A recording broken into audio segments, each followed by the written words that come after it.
So Mapscroll is located in the Alt-M menu. If you have a bunch of maps set up in your preferences under a directory to point at, then whenever you select an object and you go under Mapscroll, you'll be able to basically scroll through some maps. In this case, we see that I actually don't have a folder specified.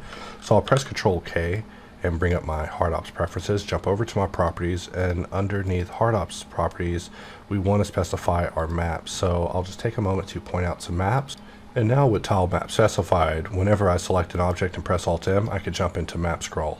So we'll just jump in, press E to just jump to a random map. One of my favorite ways to get started with it. And while holding Control Shift and moving the mouse, I'm adding bump. And one of the issues that we had in the last release, that if you exited Mapscroll and you went back into it, your bump map would get reset. So now, looking at it up close, we are just going to jump back into Mapscroll.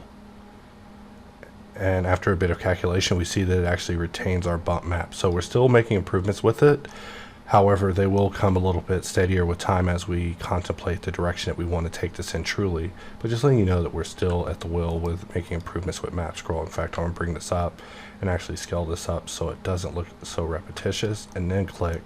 And from there, we can see Mapscroll in action.